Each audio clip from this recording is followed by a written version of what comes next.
This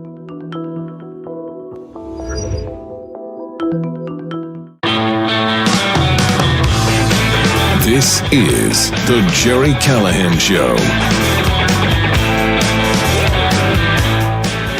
I just imagine this morning, Thursday morning, December 17th, you are the parents of Ella Cook.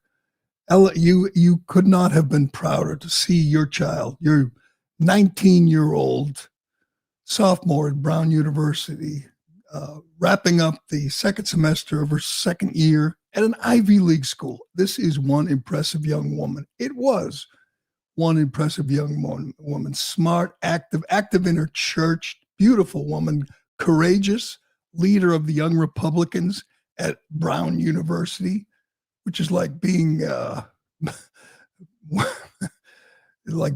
active in a Jewish school in Gaza. I mean, it takes guts to do what Ella Cook did. Volunteer, admit to voting for Donald Trump is what she did. I mean, this is one gutsy young woman, one impressive young woman. She gets gunned down, murdered at 4:05 Saturday afternoon. You get the news, I assume Saturday night, the worst news a parent could get. You're devastated. You're shattered. Your world is turned upside down. You don't sleep. You don't eat. You're just in a fog that your worst nightmares come true. Well, you're sitting here today in Alabama, where this family is from. 90 hours later, you're watching these press conferences. There's been 6 so far, each one more embarrassing than the last. Every single one of these officials, the mayor, the police chief, the attorney general, the president of Brown University, just unimpressive hacks. And you're watching them stumble and bumble and lie and get confused. And you're thinking, oh my God, could the monster that took my baby, took my little girl, actually escape? They don't know who did this. They don't know how this happened. They don't have video. They don't have a suspect. This is just beyond belief. This is beyond embarrassing, what we're living through right now in Providence, Rhode Island. Right now, there are many, many people on social media, on the internet, who are convinced it was a hit on Ella Cook because she was MAGA. Yes, we could be looking at another Charlie Kirk situation. There's no confirmation of this. I'm not ready to say that's what happened definitively, but there's a lot of suspicion here. As we mentioned yesterday, Mark Halpern, journalist, said he was told by sources that the family of Ella Cook has already been informed that it was a hit on their daughter. It was an assassination. The other student who lost his life, Mohammed Aziz Umorzakov, a freshman studying to be a doctor, just collateral damage, I guess, if that theory's true. But consider this, and you get none of this from these buffoons up on stage in front of the cameras every day in Rhode Island. We're going to get to yesterday's debacle. But this gunman, this mass shooter, this monster, this evil, vile creature went into the classroom on late Saturday afternoon. If you're a mass shooter, and most mass shooters, most school shooters have a goal, it's to kill as many people as possible and oftentimes go out in a blaze of glory, either get shot dead by the cops or take your own life, or get taken alive, get arrested. I mean, that's one of the 3 possibilities. The 4th possibility we never considered. I never considered. I don't think this 5-foot 8-inch fat load even considered escaping, getting away with this. Some crimes you think, I'm going to pull this off. I'm going to make my getaway. Maybe it'll get me. You don't think when you go into a classroom with a gun and just start shooting that the day is going to end with you on the run, let alone the 4th day. There's no way this guy thought he'd be free for 90 hours, but he is, because we have clowns overseeing this investigation, absolute clowns who are trying to figure this out and run him down and catch him. But he went into this classroom on a Saturday afternoon at 4:05. If your goal was a mass casualty event on a college campus, why would you go in on Saturday afternoon? What sense does that make?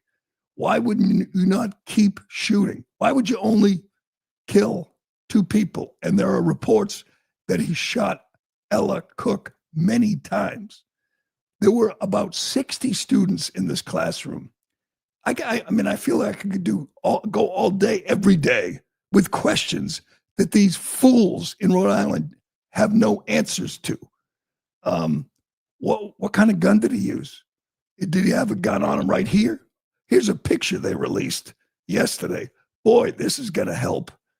There are pictures of Pluto from the Hubble telescope that are clearer than this.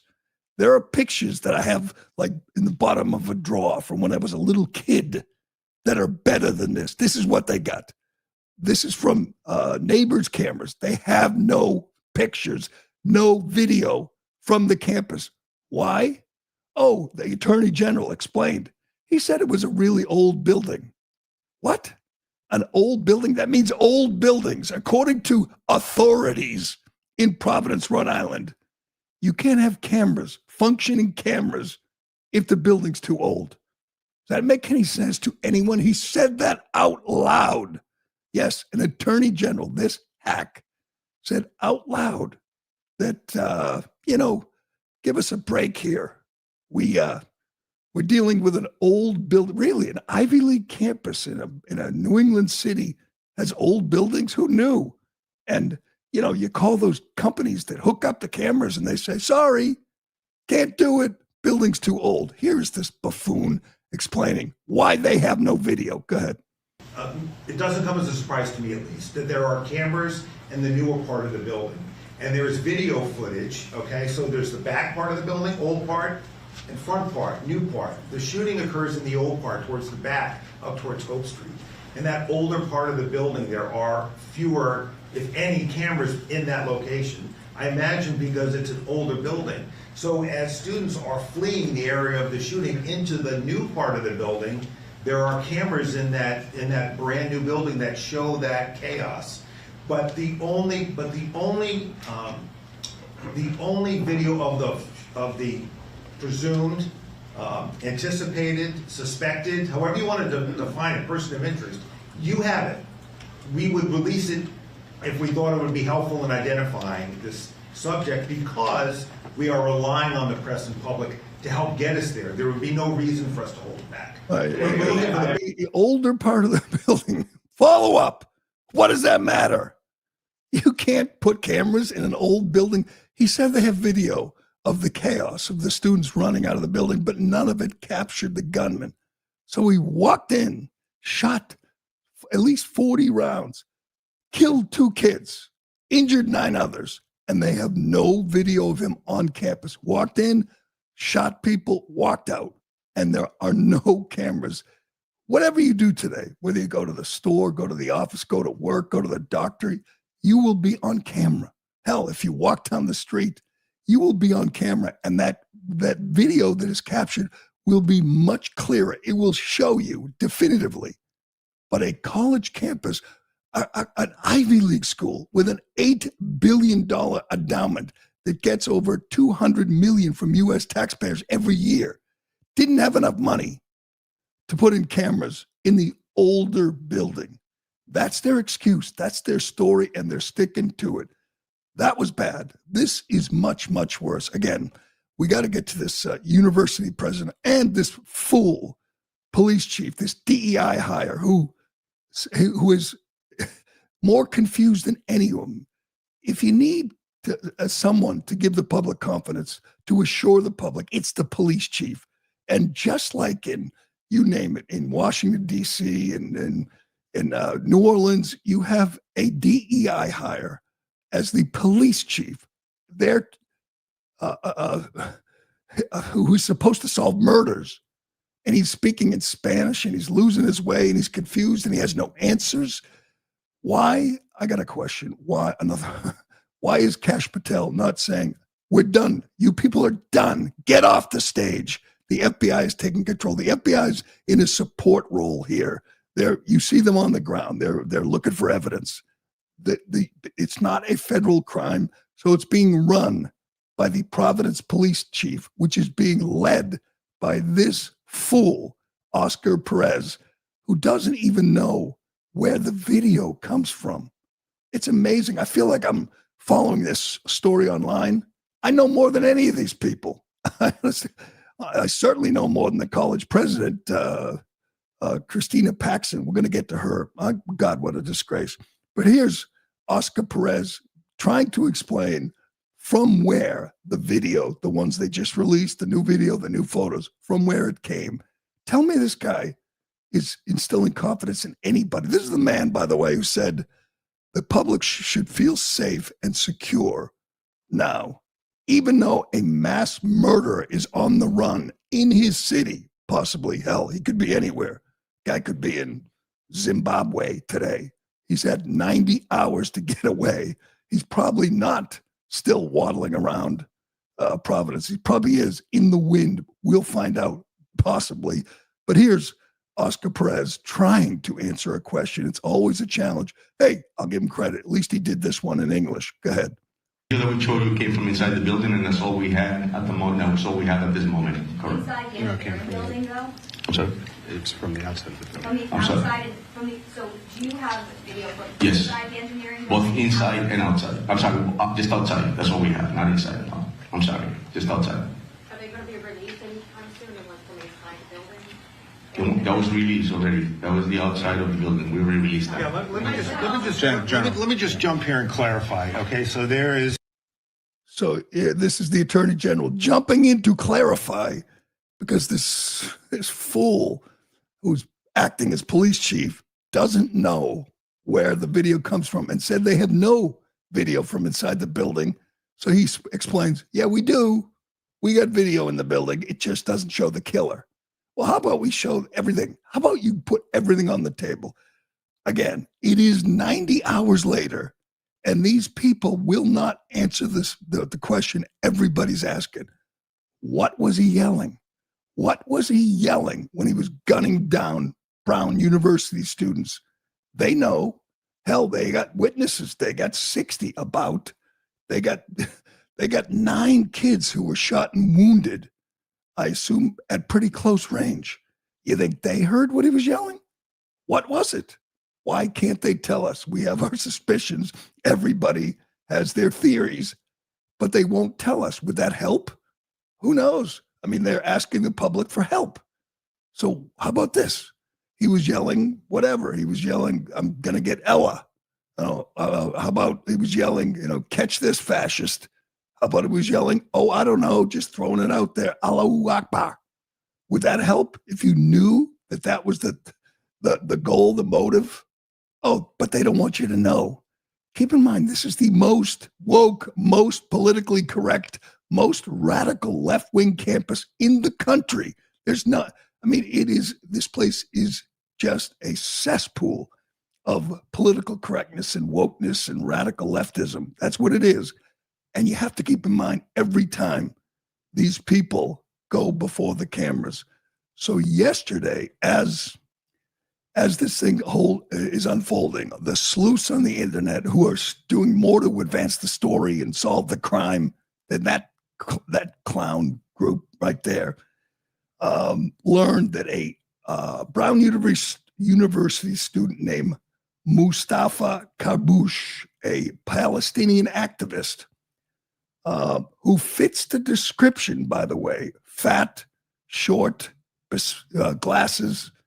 I mean, he looks a hell of a lot more like the suspect than the guy they detained 3 days ago, the military veteran, the white guy who, Benjamin Erickson, who they detained and released for some reason, even though they knew he looked nothing like that. Someone's got to explain that to me. Here is on the screen Mustafa Karbouche, class of 27, research apprenticeship. They had a whole bio of this guy, and it's all woke crap. He wants to specialize in the intersection of LGBTQ rights and the Free Palestine cause.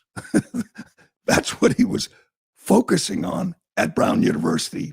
I'm sorry to break it to you, Mustafa, but there's no such thing as an intersection between radical Muslim and gay rights. But that was his thing. And again, how does he not check all the boxes here?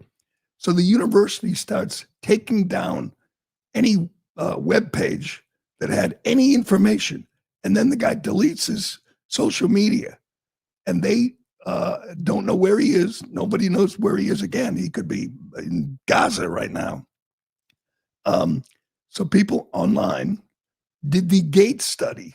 Remember the whole gate theory from the January 6th, January 5th pipe bomber, matching the gait of this guy with the suspect. It came up a 97.8% match.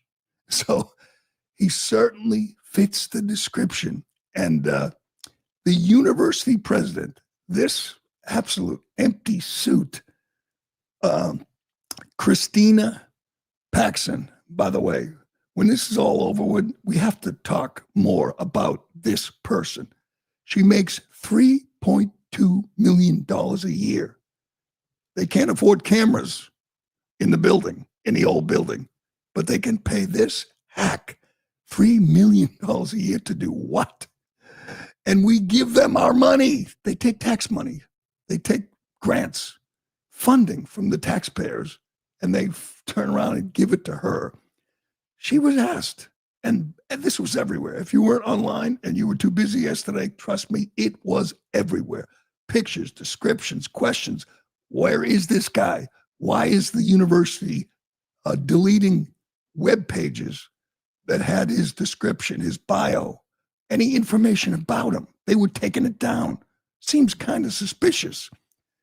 And she was asked, the university president, about this. Why is the school deleting websites with information about this student, this radical Muslim student of yours?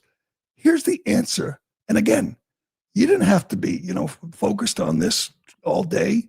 It was everywhere. You just got online, got on X. There it was. More and more information about Mustafa Kabush, the Palestinian activist who might have a motive to take out the most prominent conservative on campus. Anyway, here is Christina Paxson, $3 million a year university president, when asked about the biggest, the hottest story online yesterday. Go ahead. Web pages for students or faculty have been taken down. Is that a response to any external threats to anyone in the community? We have been working very closely with law enforcement to provide them with all of the internal to Brown information that they need to do this investigation. It's their investigation. They're the professionals. So we're providing information. We're not in the job of reviewing it for them. I know nothing about web pages being taken down as part of this. It's the first I've heard of it. First I've heard of it. This is the woman who did not know why the students were gathered in that building, in that classroom. She was asked about it on Sunday. Why were they there? All these poor kids who were shot, killed, wounded, terrorized. Why? She says, I don't know. Again, back to Ella Cook's family sitting in Alabama watching this. They must have one great regret for the rest of their lives, sending their beautiful daughter to this school to be protected by these people. Shouldn't they be assured of one thing? We'll take care of your child. Your child will be safe when she's in a classroom studying for finals. She's not out at some bar. She's not traveling and backpacking across Europe. You worry about your kid no matter what. But you worry a little less when she's in a classroom studying for finals. And their poor girl, their poor daughter is dead because these fools, these clowns, these incompetent buffoons could not protect her. It's unforgivable that we're sitting here on Thursday and just some fat loser could walk in a class, unload on children, and walk out. And these guys are like, yeah, we're doing a great job. Can I just say this? They're going to do more press conference, another one today. I am going to lose it if I have to hear them again talk about what a good job they're doing. Here's what they do. Here's what this DEI mayor does every time he gets to the mic. He tells you how hard they're working and what a wonderful job they're doing working together. That AG, he actually said this, Peter Nerona. The investigation is, quote, going really well. Oh, it is? What constitutes going well? And the mayor said, everybody here is just so tired. Oh, I'm sure the family of Ella Cook just feels for you. You're tired, you little twin. You're tired that you've stayed up. You haven't slept enough. You've just been there working so hard. You got nothing. You got grainy photos. You got no video. You got no evidence that you could share with us. You won't tell us what he was yelling. Maybe you don't even know. You won't tell us what kind of gun he used. But you're tired and you're working so hard. Oh man, these heroes, they're showing up every day, every morning, and they're sleep deprived, and they're coordinating. They're working together. They do this every day. They pat each other on the back. Yeah, the federal agencies and the local and the university cops, we're all getting along great. Yeah, maybe you can all go out this weekend and have a good time together because you're working together so well. Shut up. Stop. Do not tell us today when you get before the cameras again how hard you're working and what progress you're making. I don't think we've ever seen this before. Again, we've seen a lot of school shootings, mass shootings in this country, way, way too many. Have we ever seen a shooter get away? Have we ever seen a shooter still on the loose 90 hours later? I don't think so. And maybe today's the day. You know what's going to happen? Some internet guy, some sleuth on the internet, someone who's just following this really closely, they're going to solve it. And then the police chief will say, yeah, we did it. We got the guy. Yeah, way to go. It's incredible. We have no idea where they are. By the way, I should mention this. They told us there's no connection. But yesterday in Brookline, Mass., an hour north of Providence, Rhode Island, authorities say Nuno Loureiro, a 47-year-old professor at MIT living in Brooklyn, was shot dead in his doorway. Someone went to his house, gunned him down, and killed him. They have no motive on this yet, but hey, at least the Providence police aren't the ones trying to solve this crime.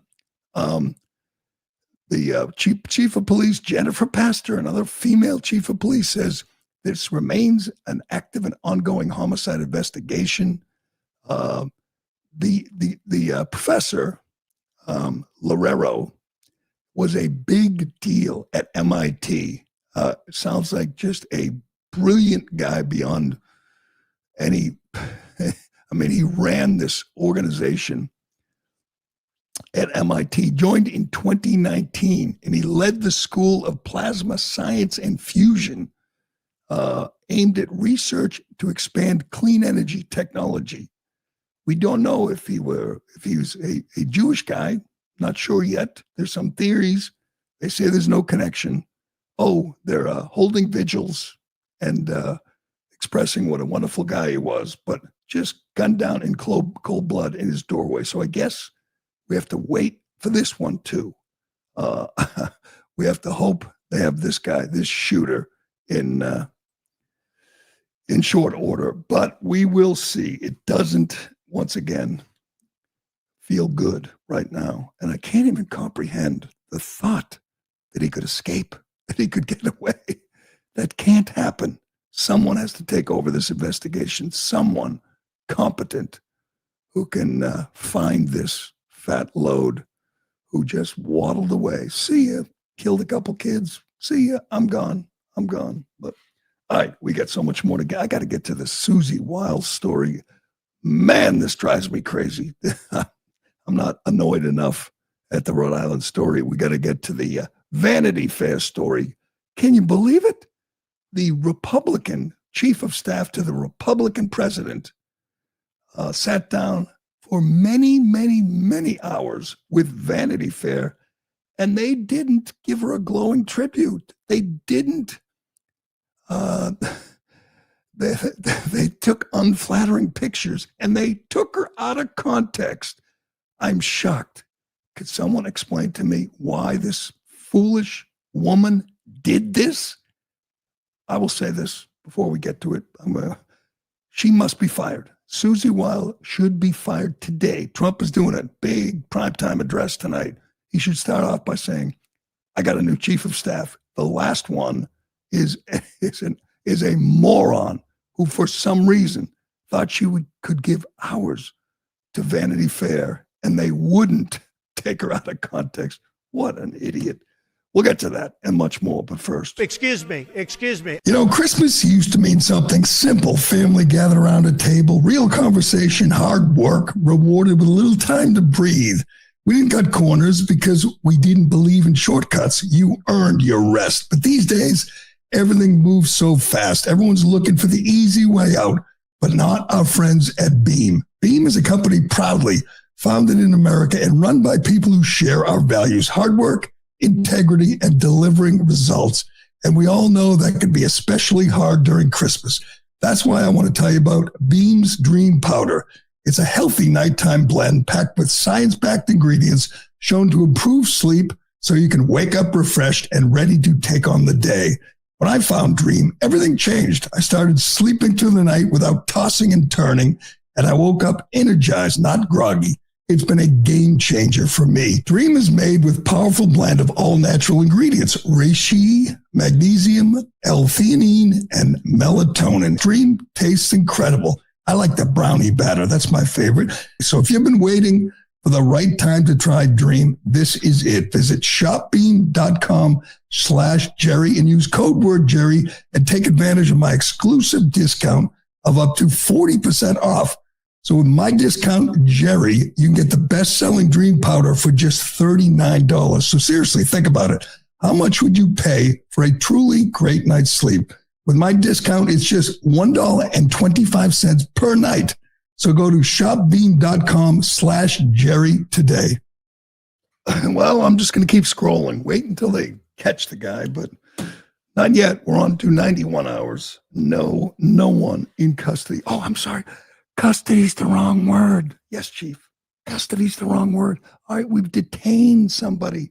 By the way, take a look again at Benjamin Erickson, the guy they detained. He looks nothing like the person in the photos. He's got a lawsuit on his hands, and there's nothing less, more inexcusable than detaining him, holding him, because he doesn't look a thing like the suspect, the person of interest. Anyway, let's get to this. I've been saying this for years. When the hell are Republicans going to wake up and understand the fake news is not your friend? It's one of the things that drives me nuts about Trump. He wants to win them over. He has lunch with Maggie Haberman. He still meets with that Jeffrey Goldberg, that Atlantic magazine guy who hates him, the guy who came up with the suckers and losers hoax and pushed it for years. For some reason, he seems to think after all these years he can still win them over, get positive press from the left-wing legacy media. It's just stupid. When are they going to understand? This is the worst example yet. The chief of staff for Donald Trump, if you don't know, is a woman named Susie Wiles. She's Pat Summerall's daughter. And she had a reputation for staying in the background, being really smart and savvy and cunning and understanding what's what. She agreed to meet with this Chris Whipple guy from Vanity Fair for the last 10 months. She met with him regularly. She gave him at least 11 interviews. that went for over an hour. She gave him over 11 hours of interviews, a woman who does not talk to the press, allegedly. And then they come out with this huge story. It's like 10,000 words, and it wasn't very flattering. There was a lot of stuff in there where she criticizes everybody in the cabinet, everybody in the White House. And then she said, well, they took me out of context. Well, what did you expect? She doesn't question the accuracy of the quotes or anything in the story. She just says they took it out of context. They omitted some things. Oh, really? So you told the guy how wonderful Trump was, and they didn't include I'm sure you did it every time. You sat with him. Trump's the greatest. Everyone's wonderful. And they didn't include that in the story. Gee, that's a shock. Who saw that coming? There is everybody out here, every MAGA person, every Republican knows how Vanity Fair operates. It's a radical left-wing outfit that is devoted to one thing, just like all of them. Stopping Trump, hurting Trump, destroying Trump. That's it. That's their goal. And this woman, the chief of staff, didn't understand that. And we're supposed to blame Vanity Fair? A snake is a snake. We know it. You pick up and pet the snake, you're going to get bit. This stupid woman said, you know what? I'll talk to this guy for 11 hours. I'll give him everything. I'll open up, and he'll be different. He won't be like the others. This won't be, the New York Times, or this won't be Stephanopoulos or the BBC. These people, he means well. How naive could you be? Here's just some of the things that we learned. She said Trump has an alcoholic's personality. And Trump, he dismissed that and said, yeah, I know what she means, but why are you telling Vanity Fair that? She said JD is a conspiracy theorist. She really went off on Elon Musk, said he's an avowed ketamine user. By the way, Vance and Rubio also gave interviews to Vanity Fair for this piece.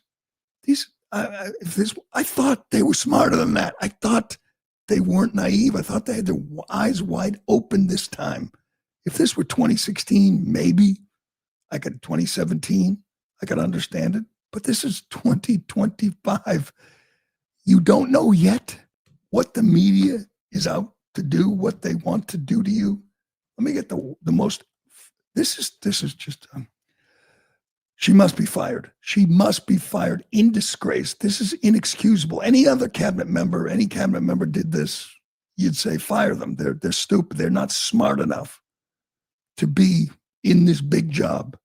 I don't. And as soon as the story broke, she started whining about it. And then every single cabinet member went to Twitter, went to X, and said, she's wonderful. She's the best. She's so great.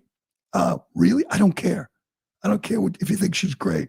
You can't have someone this naive, this foolish in that big job. Here's just, let me get to this. Here's what she does. Here's the worst part of what she does in this piece. She criticizes Trump for some of the things he's done. And she talks about retribution. And she says the Letitia James prosecution, that might be retribution. The James Comey, yeah, there's some What? She's literally giving this guy Democrat talking points, saying Trump is going after his political enemies. We've seen the evidence. Letitia James is a criminal. She committed mortgage fraud. It's not retribution. That's what the media calls it. She criticizes the January 6th pardons. It says some of them shouldn't have been pardoned. Well, the people she says, some she could understand, but others, the worst, the violent, they spent 3 years at least in prison, in solitary. They were punished. Unlike all the people Biden punished, the January 6ers were over-punished, over-sentenced. We know that. We followed the case. And now we have the chief of staff of the president saying that he shouldn't have pardoned all these people. But the worst part, the worst to me, she goes after Doge. She goes after Musk for what Musk did. Musk did God's work. Every single MAGA person, every Trump supporter was thrilled with what Musk did. Musk exposed corruption, waste, fraud. We watched it for a day and every day, what he did. He went after USAID. We learned that is a money laundering racket, $40 billion a year, taxpayer money. And as Marco Rubio pointed out, 90% of it never left Washington. It went to NGOs. It enriched Democrats who then kicked it back to Democrat politicians. It was a racket. It was a scam. We know that. Thank you, Elon Musk, for exposing it. And she says she didn't like it. Didn't like Doge. Didn't like what Doge did, which is just incredible. She says of Elon Musk, he's a complete solo actor. The challenge with Musk is keeping up. He's an avowed ketamine user. He sleeps in a sleeping bag. He's an odd duck. You know it's not helpful, but he's his own person. Musk triggered the first true crisis of the Trump presidency and early test for Wiles. Trump's chief was shocked when Musk eviscerated USAID. I was initially aghast, Wiles said, because I think anybody that pays attention to government, has ever paid attention to government, believed that USAID does very good work. What? She pushed back. Elon said, we're doing this. And he was already into it. And he probably, and that's probably because he knew it would be horrifying to others. Horrifying that he uncovered this Democrat scam. You know, the whole Sesame Street in Iraq and transgender clinics in Lesotho, that scam. She was horrified when Musk started slashing. She said, you can't just lock people out of their offices. Really? I loved when he locked them out of their offices. She says the immunizations halted in Africa, lives would be lost.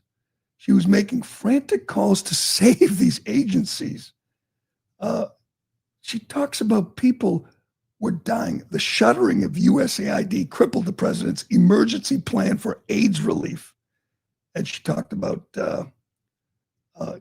Bill Gates said, the picture of the world's richest man killing the world's poorest children is not a pretty one.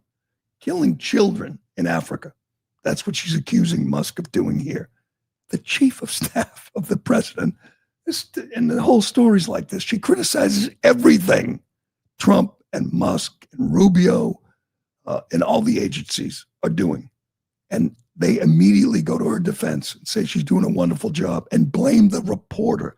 This is a disgrace. This is the scandal, that we have a chief of staff who's not on board with MAGA, not on board with Trump and Musk and all the people who are trying to expose fraud and clean up the mess that Joe Biden left.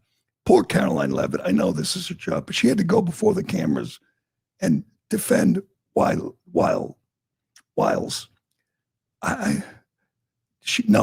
No defense for this, none.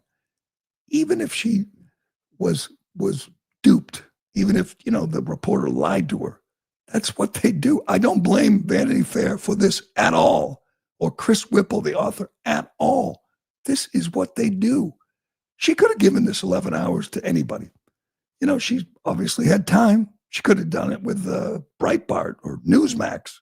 Instead, she goes to Vanity Fair, who again had one goal: to make her look bad, to make Trump look bad, and they accomplished it.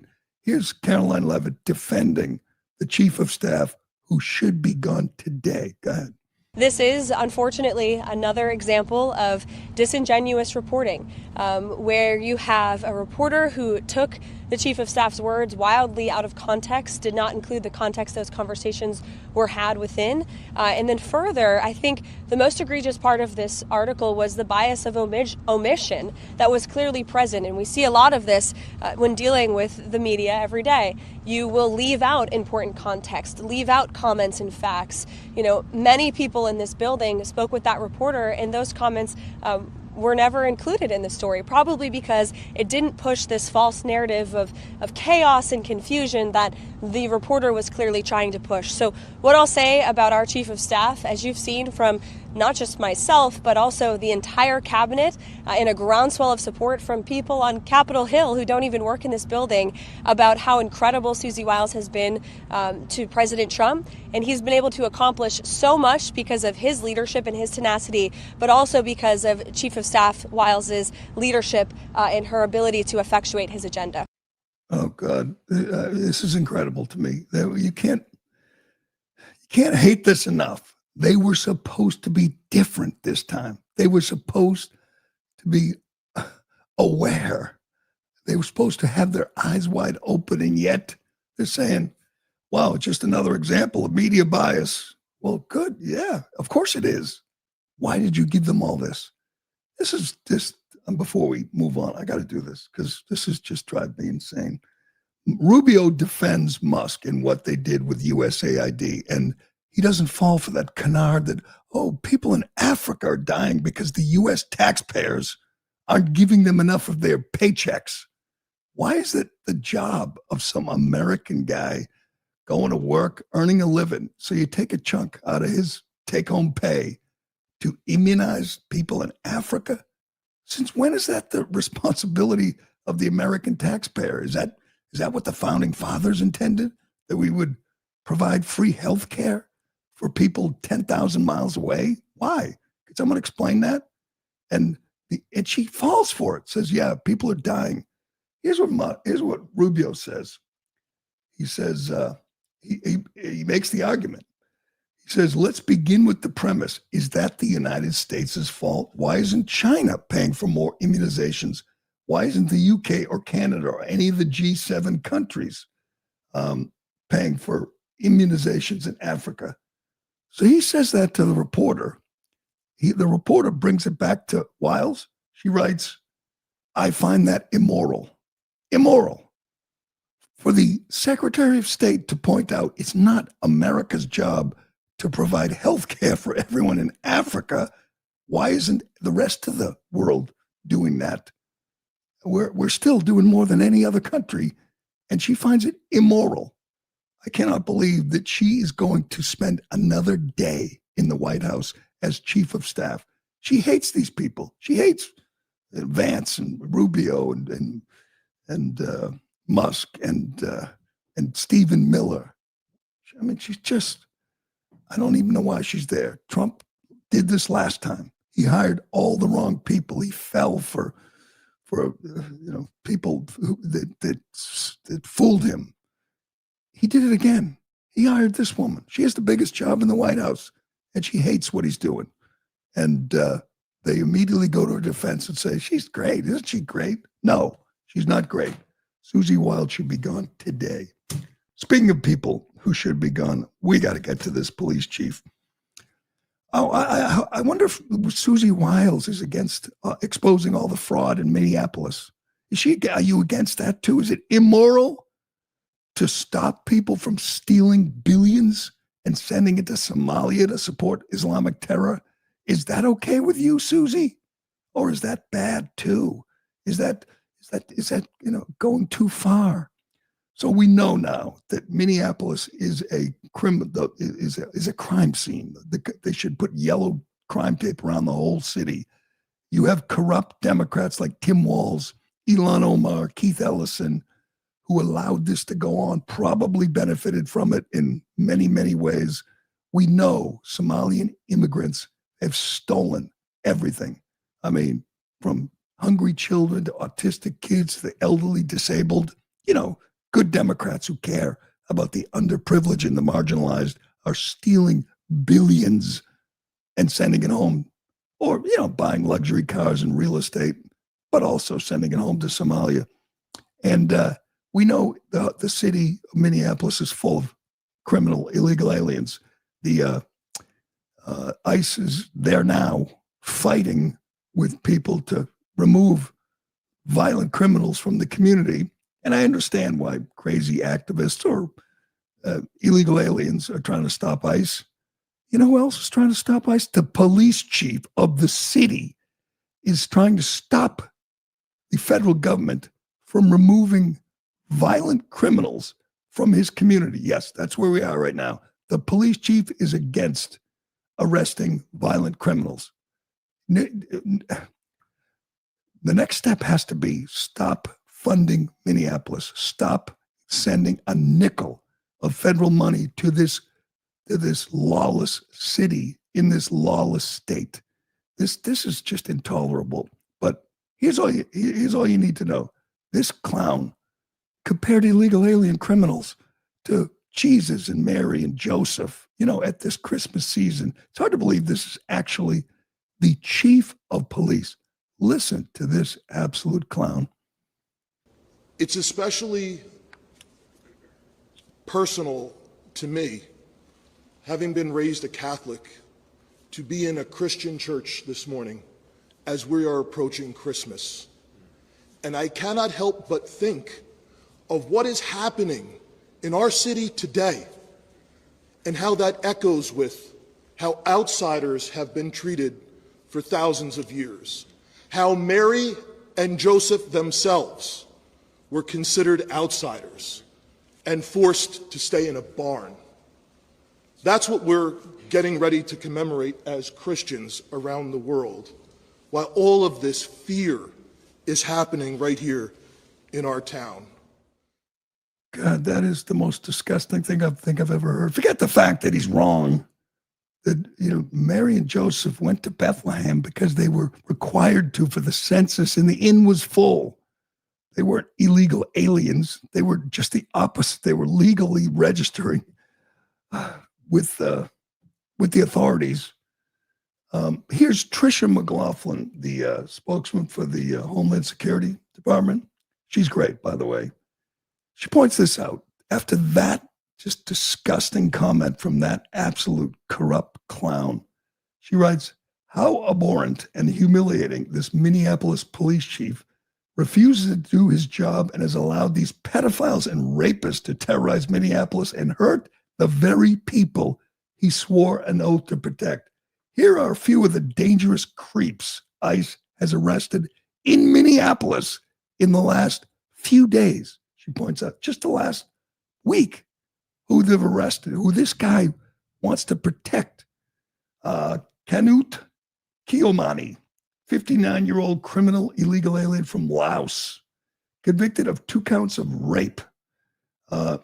He had a final order of removal December 17th, 2009. 16 years ago today, he was ordered removed. And that clown, Brian O'Hara, and Walls and Keith Ellison were protecting him. Poor Mua, 50-year-old illegal alien from Laos, convicted of first-degree bodily harm and sentenced to 14 years in prison. Third-degree sexual assault, 18 months in prison. Sexual intercourse with a child, sentenced to 200 days. False imprisonment. He was ordered removed in 2000, 25 years ago. And Brian O'Hara compares him to Mary and Joseph. How about Tao Vang, another illegal alien from Laos, convicted of first-degree criminal sexual conduct with a child under 13, ordered removed 2006, living happily under Tim Walz and Brian O'Hara in Minneapolis. And Bandule Sane, criminal illegal alien from Burma, convicted of third-degree criminal sexual assault and coercion, sentenced to 4 years in prison, final order of removal 2014, been living here for 11 years. This is who he's protecting. This is who he's comparing to Jesus or Mary and Joseph. Man, I don't know what measures the federal government could take other than removing these these animals. But there has to be a way to remove Brian O'Hara. He is not fit to be police chief, nor is Tim Walz. Tim Walz must be arrested. Keith Ellison must be arrested. We know Ilhan Omar. This is a test case, by the way. We know she married her brother, committed immigration fraud. We know it. Washington Free Beacon proved it beyond any doubt. Why is she still in Congress? Why do we have to sit here every day and go over this. Criminals in the Democrat Party protected. Why?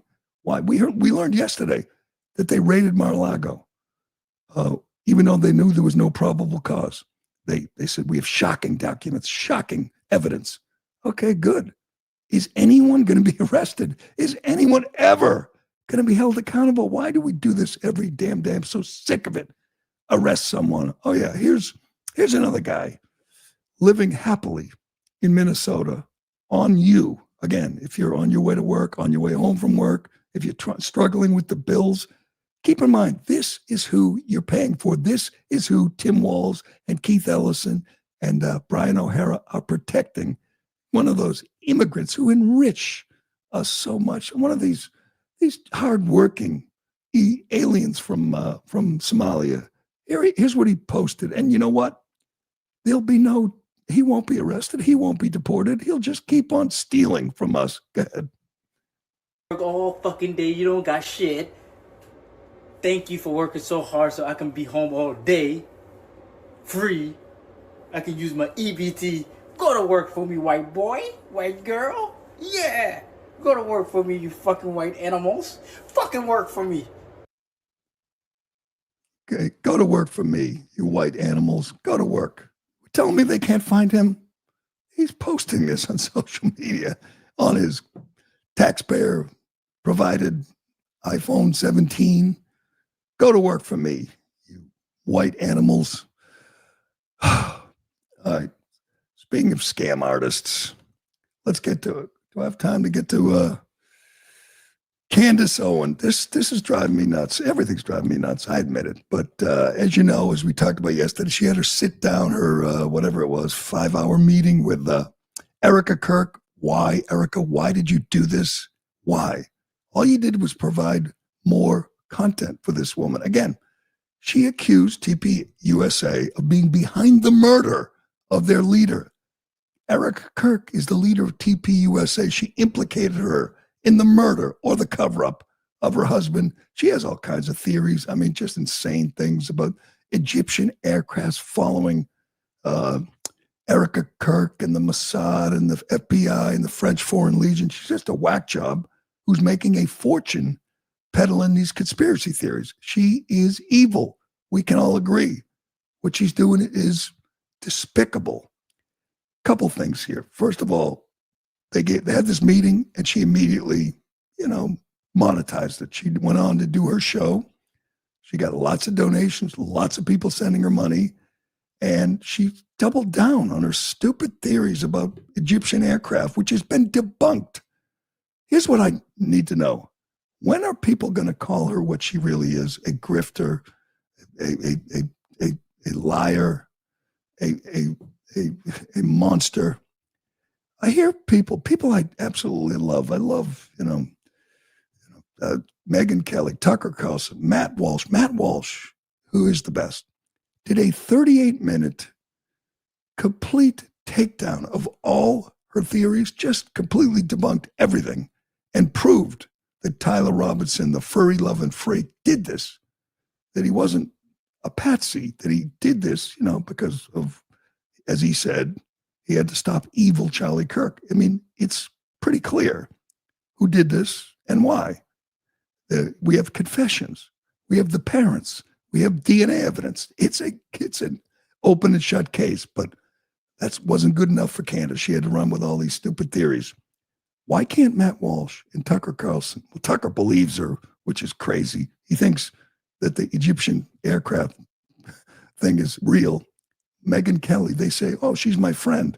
Okay, she can be your friend, but you can call her for what she is.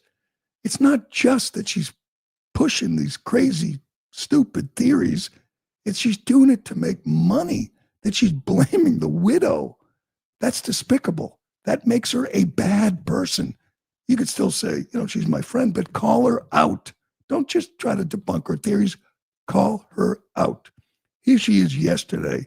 And by the way, she had, 3 million downloads. I saw a few clips of this. And the people who make the comments that she reads, give her money. This will be like $20. She'll read the comment. $30. She'll read the comment. She's cashing in on these crazy theories, which have all been debunked. Here she is talking about their meeting yesterday. I want to add, of course, I was locked in this meeting when people online were another round of debunking the Egyptian planes. I want to be very clear. We discussed the Egyptian planes, and I have since worked on an incredible document about the Egyptian planes, which we are going to put up on our website, because I realized that when we shared that spreadsheet, people assumed that one of the columns, which was actually saying where the planes landed on that day, because it was plus or minus 3 days, was exactly where Erika had been on that day, and that was inaccurate. And so for clarity, I had been working on the last week on turning it into an interactive timeline that we can put up on our website, because I am certain that these Egyptian planes are incredibly shady and that they were in fact tracking Turning Point USA, Faith, broader events. Of course, Erika was at some of them, Charlie was at some of them, but it is the pattern here is undeniable. So let the naysayers and people make videos trying to, fifth round debunk these planes. I also want to say to you that I feel very confident that I know why these planes have caused such panic. And it is because there is overwhelming evidence that these planes regularly fly in and out of Israel. And I'm going to present that evidence tomorrow. I say that strongly. This is I feel very confident saying these Egyptian planes are flying in and out. And notice I'm saying planes because once I was able to connect people that were on those planes onto other Egyptian planes, I was able to realize that these planes are flying in and out of Israel and turning their transponder off each time that they do it. That is now makes perfect sense of why there was this mass panic, right? It's not exactly like we have a strong Egyptian lobby in the United States. Not like we're like, whoa, well, those darn Egyptians again are trying to get TikTok censored. I mean, every person in the game, Barry, acting. Well, these are the usual suspects that act if something is a threat to Israel, okay? Which is, they should have just been forthcoming, pretended that it was changing apart. Instead, they're trying to gaslight us, and they're actually, frankly, just pissing me off. So I became locked in on these Egyptian planes because that's how I am, okay? You keep pushing me and keep pushing me, I will become an expert on these planes. I'll learn. God, incredible. Egyptian planes that turned off their transponders and then went to Israel. Those are the ones tracking Erika and Charlie Kirk. Oh, not that. If this was a grand worldwide conspiracy, including Mossad and Egypt and the French, why did they not kill Tyler Robinson? Matt Walsh asked that question and many others. Why did they allow him? I mean, he's going to tell his story. He's going to go to trial. She's just such a friggin' con artist. You're right, Carol. She's a con artist. And her friends will say they disagree. We just disagree. No, you don't disagree. Call her out for what she is, a despicable person, capitalizing on this tragedy, using the widow of Charlie Kirk to make money and go up the charts. And it's working, sadly, but she is just disgraceful, really is despicable. But all right, that's enough outrage for one day. I'm sure I'll have more tomorrow. Let me see, did they get a suspect? No, shocking, 91 hours later, no one in custody.